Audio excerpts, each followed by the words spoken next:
It was wonderful as well. It was COVID-free, and that's where we're going today. The city of New York, trying to live with this pandemic now, is set to drop several safety protocols today, including a school mandate and vaccination requirements for businesses.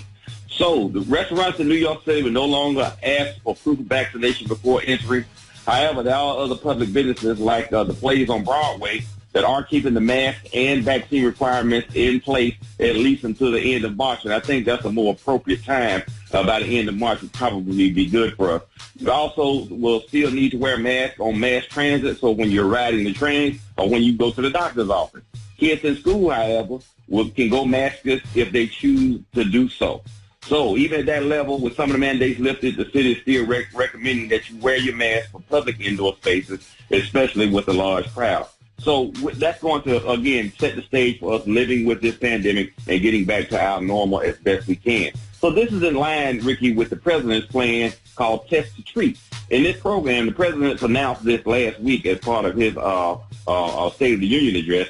The one-stop approach has been hailed as a potential breakthrough for doctors who say it will make it easier for people to be treated for severe disease and get life-saving drugs quickly. So that means you go to the drugstore, you get tested, and if you test positive, they will immediately give you a free, you heard me, free course of antiviral medicine. So your test is free and your treatment is free, and the pills have been shown to decrease hospitalizations and death by 90%. So that's really? A good way of, quote, going, yes, that's a good way of us going back to our new normal. Test to treat, you get, and that makes common sense because just testing people doesn't do anything.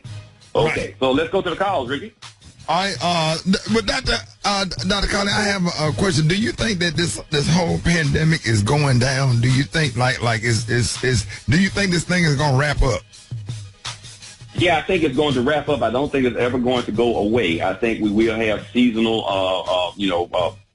parts when it comes back, like the flu. But I think we'll be able to deal with it now, particularly if whatever variants come out are milder, even though regardless of how infectious they are, if they're not killing people and hospitalizing people. So with this test and treat program, that's going to be a major influence in this, because most people aren't hospitalized to day 4 or 5, and that's when they ended up, on ventilators, etc. But now, with this test and treat, 90% going. Okay, these are the opinions of Dr. M.J. Collier, not those of Rickey Smiley. The Rickey Smiley Morning Show cast or its production crew.